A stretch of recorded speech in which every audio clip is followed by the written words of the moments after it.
The battles on Geonosis exploded like an endless thunder.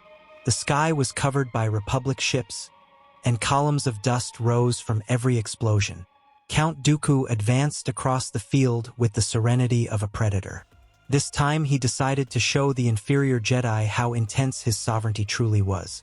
His red saber traced arcs of light, cutting down the Jedi who dared approach.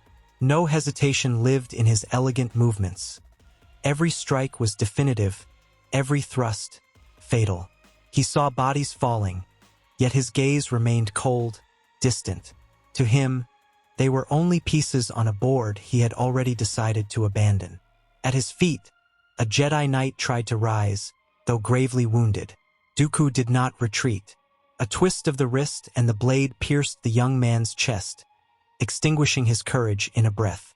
Ahead, 2 more Jedi Knights tried to surround him, but found only the precision of his fury in the form of deadly lightning bursting from his hand. In seconds, they lay prostrate on the ground. The Count moved with the grace of one who knew every detail of the art of war, yet the tide was turning against him. Dozens of troop transports landed, releasing ranks of clones advancing like an unstoppable wave. It was then that a young Jedi interposed himself in his path. Determination shone in his eyes as he brandished the blue blade. Dooku raised his saber, ready to deliver the final blow. But at the decisive moment, a sensation pierced him like lightning. An ancient, familiar presence burst through the Force. It was as if the spirit of someone he thought dead was watching him. That instant of hesitation was fatal. The Jedi managed to graze his dominant hand, leaving it burned and throbbing. Dooku roared in pain and, in fury, unleashed Force lightning, toppling the knight before retreating in haste. Clones began bombarding him with relentless fire, forcing him to retreat among wreckage and columns of smoke. Each step was a desperate flight, and yet the sensation never left him. Someone was watching. He entered his personal ship, closing the ramp as shots ricocheted off the hull. With a sigh heavy with frustration, he left Geonosis behind, but his mind was no longer at peace. He felt pursued by something beyond Jedi or clones. In the weeks that followed, the Count tried to meditate. The stars before his ship brought him no comfort. His Sith Master barely made contact, saying he was too busy with a new project and would give no attention to one who had failed his previous mission. In his mind, the presence returned, clearer. And then, after days, he heard the voice. Deep, calm, laden with familiarity. "Why did you follow this path, Master?" Dooku's breath faltered. He would recognize that tone anywhere. Qui-Gon Jinn, his lost apprentice. "No, it cannot be," he muttered, trying to block the vision. But the image appeared before him, clear as life. In the days that followed, the apparition became constant. Whenever he closed his eyes, Qui-Gon was there, watching him with a mixture of sadness and reproach. Dooku reacted with rage. "You don't understand. The Council betrayed its own ideals. There was no other path." But the ghost remained unshaken, repeating that he had surrendered to fear and to the manipulation of a dark master. Every word corroded the certainty Dooku carried since leaving the Jedi. At first, Dooku tried to cut the vision with his saber, a ridiculous gesture against something untouchable. The Force lightning was equally useless. The phantom would not dissipate, and this began to disturb the Count's once serene mind. In place of fury came helplessness. Harsh conversations became inevitable. And with each encounter, Qui-Gon introduced a doubt, a memory of the time when they both believed in balance and compassion. "I fought for the future of the Order, Master, but you sold yourself to a tyrant." The words struck Dooku to the core. Memories of when he trained Qui-Gon, when he believed he was shaping a free and upright Jedi, resurfaced. Now, that very apprentice returned to confront him as a specter of truth. The Count began to question. Had he been nothing but a pawn? Had Sidious, the self-proclaimed savior, merely used his ambition to feed him hollow promises? Through sleepless nights, Dooku stared at his reflection in the navigation panels. He saw himself aged, weary, and above all empty.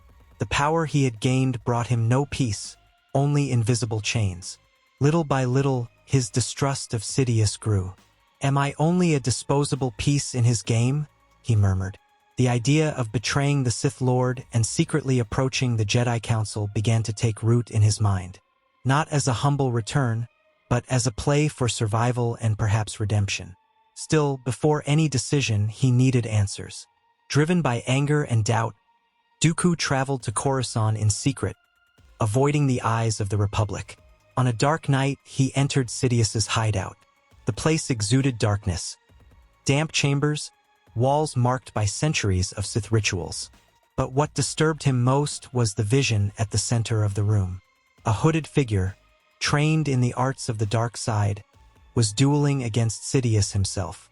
The raw power emanating from that being made Dooku tremble.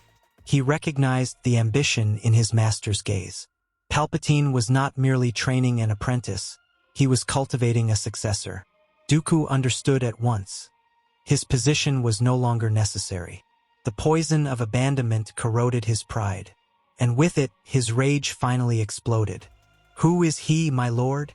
Dooku asked, his voice reverberating through the chamber. Sidious only smiled, a cold, satisfied smile. "The one who will accomplish what you were not capable of achieving." The Count felt his chest burn. The specter of Qui-Gon seemed to watch him, silent, as if pushing him to say what he had always feared. With his fist clenched, Dooku took a step forward. "I will not continue with your plans, Sidious.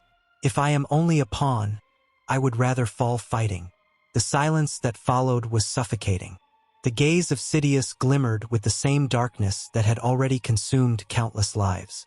The final battle between master and apprentice was beginning to take shape, and, for the first time in years, Count Dooku felt truly free, if only by defying the destiny imposed upon him. The silence in the Sith lair was broken once more by Palpatine's voice, cold as a blade on a frozen night. "This will be my new apprentice, more powerful than you ever were, Dooku, perhaps even more than the Chosen One himself." The Count's heart burned with fury. "Then the fool was me. All this time I was the one who was wrong. Forgive me, Qui-Gon and Master Yoda. Because of me, the Force was sinking deeper into darkness. But I will redeem myself from this." The ghost of Qui-Gon seemed to watch him from the shadows, and every word from Palpatine sounded like poison. The humiliation was unbearable. Without further hesitation, Dooku raised his red saber and charged at his master, determined to destroy him. The Hooded One, the future shadow of the galaxy, moved to the side, and the duel began. The hall was consumed by light and thunder. Dooku attacked with the ferocity of a cornered warrior, mixing quick thrusts and circular strikes. Palpatine responded with cruelty, blocking each movement with monstrous ease. The hooded youth, still without a name, joined the fight, spinning a red blade as an extension of his own rage. 3 lightsabers danced in the air, sparking against stone columns. Force lightning ricocheted, illuminating the chamber like incessant storms.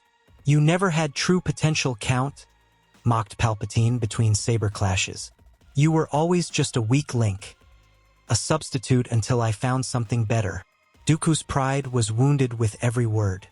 He roared in answer, unleashing a wave of energy that hurled the Hooded One against the wall. But Palpatine, unharmed, only laughed, spitting sarcasm. "See how you still cling to the illusion of power. Pathetic." For the first time in years, Dooku felt the weight of regret. Memories of Qui-Gon surged in his mind, like reopened wounds. "I was wrong in everything," he muttered between strikes. Even as he fought for his life, his thoughts were a whirlwind. He had betrayed the Jedi, sold himself to darkness, and now discovered he had never been anything more than a disposable pawn. The rage that once sustained him began to give way to a deep lament, a silent plea for forgiveness. Still, the duel raged on. The Hooded One returned to the fight, spinning his saber in spirals almost impossible to predict. Dooku fought against 2 enemies, the brutal youth of an ascendant apprentice and the monstrous cunning of Sidious. Lightning tore through the air, columns collapsed, and the chamber seemed to tremble with the intensity of the clash. "If I fall, Let at least my soul be freed, thought the Count, before one final desperate strike. With unstoppable fury, Palpatine unleashed a torrent of lightning that engulfed Dooku completely. The Count screamed, his flesh consumed by the energy. His saber slipped from his hands and clattered to the floor. On his knees, he looked at his master, tears burning in his eyes. "Forgive me, Qui-Gon, forgive me," were his last words before Palpatine destroyed him with a merciless blow, leaving his body lifeless on the cold ground. The Hooded One watched in silence, breathing heavily. Palpatine placed a hand on his shoulder and declared, "From this day on, you will be Darth Solus. Solitude and death will be your companions, and together we will destroy the Jedi." The years passed, and Solus grew in fame and power. His skin took on a grayish hue, his white eyes shone like a dead moon. He wielded 2 red sabers in spinning movements that confused any opponent. The fame of the new apprentice spread through the Outer Rim. They called him the Jedi Hunter Swordsman. Wherever he appeared, he left trails of destruction and fear. Ki-Adi-Mundi fell before him in an ambush in the desert of Eridus IV. Plo Koon was defeated in a brutal duel in the misty forests of Andurian. Each fallen Jedi's body was marked with a burned X across the chest, Solus's macabre signature. Survivors spoke of his skill as if he fought by seeing seconds into the future. By the time Anakin reached adulthood, the Republic was plunged even deeper into war. It was in this setting that the Chancellor's abduction was staged.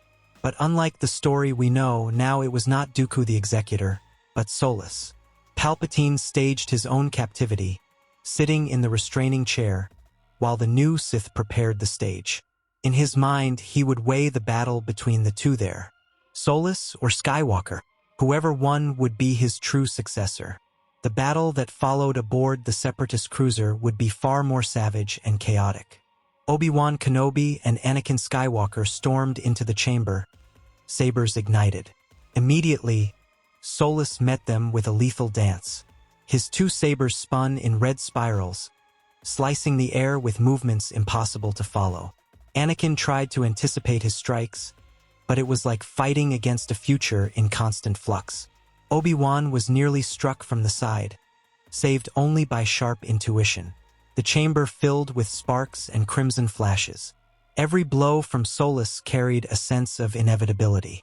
He seemed always one step ahead, anticipating angles of defense and opening impossible gaps. Obi-Wan and Anakin fought side by side, but even so they were pressed against the wall. Then the unexpected happened. The spirit of Dooku appeared, translucent, among the combatants and caused a flash that froze them all for a few seconds, buying the Jedi precious time to retreat and regroup in that desperate fight.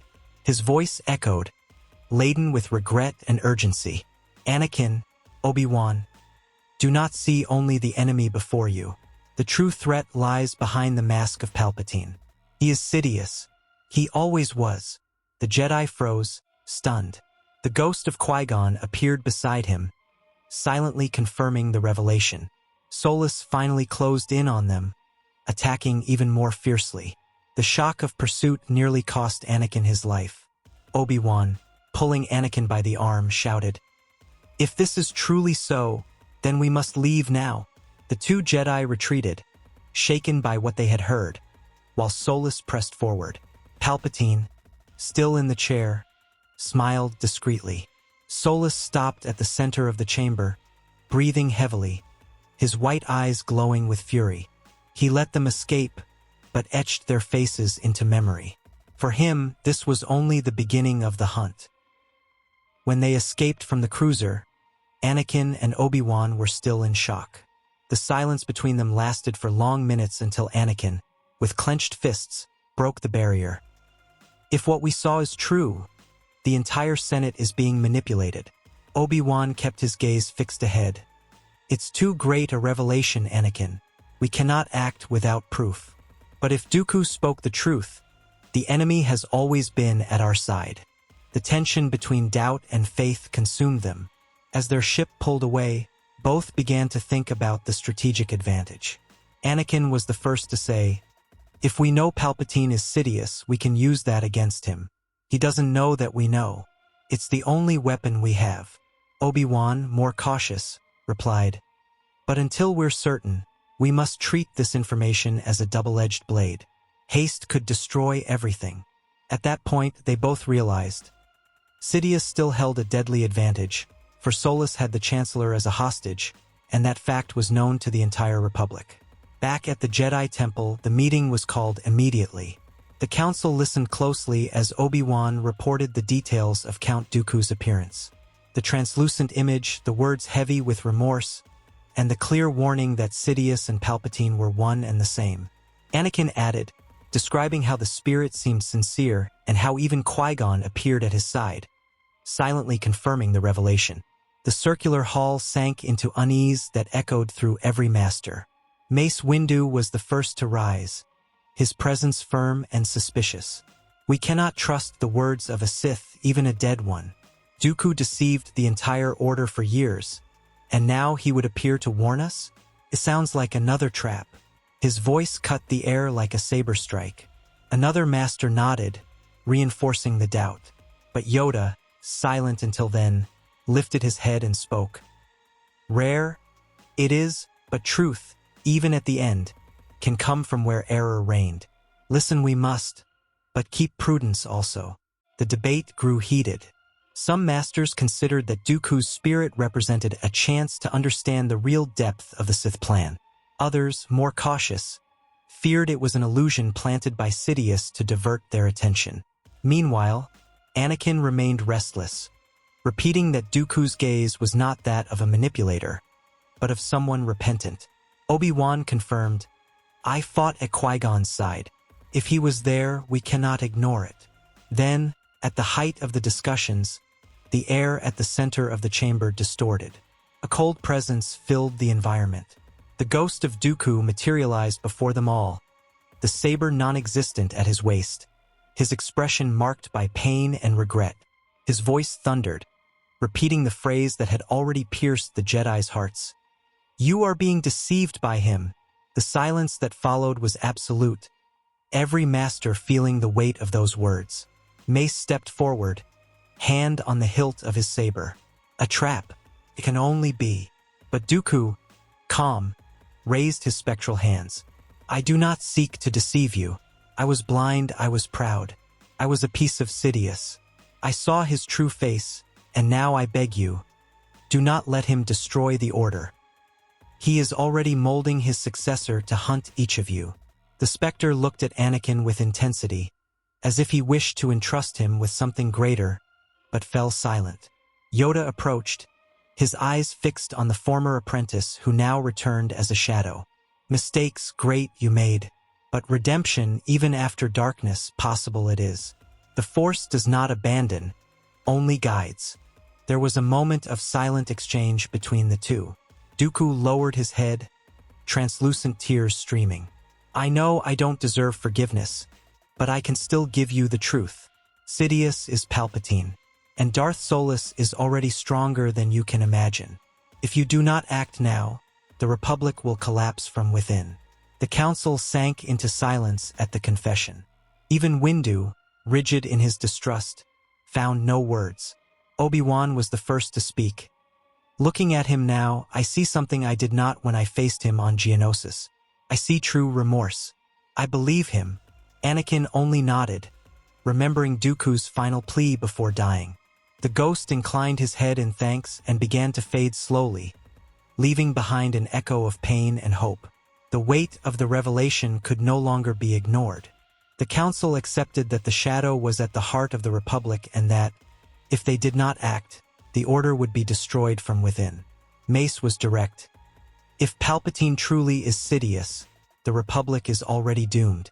But we cannot let the galaxy fall without resistance. Another master added, Solus is an even greater threat.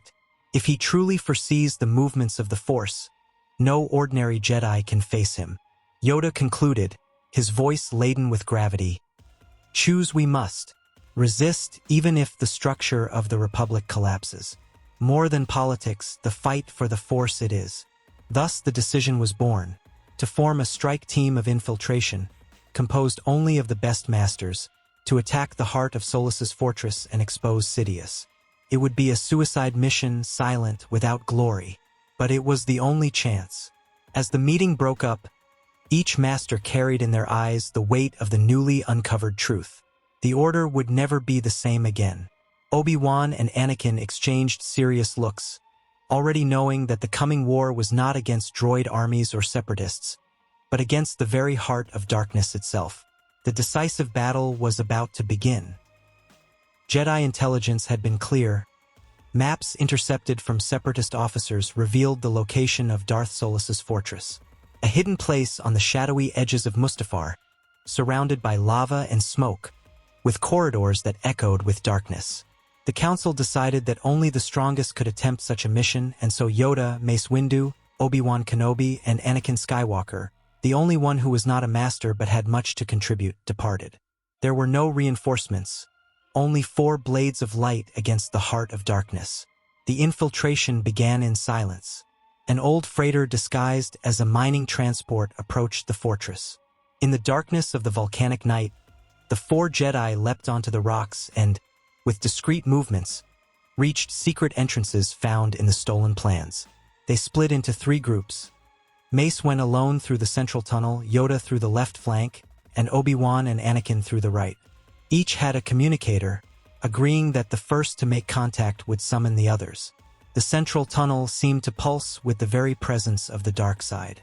Mace advanced with the determination of a warrior who had faced the shadows before. Yoda, on the left path, felt every vibration in the Force like an oppressive tide trying to break his mind, yet he pressed forward with steady steps. Anakin and Obi-Wan moved side by side, sabers still unlit, aware that silence was their greatest weapon for now. After some time, the communicator crackled. Mace's voice. Contact. He knows. Then, the sounds of sabers clashing, explosions, the echo of Force thunder.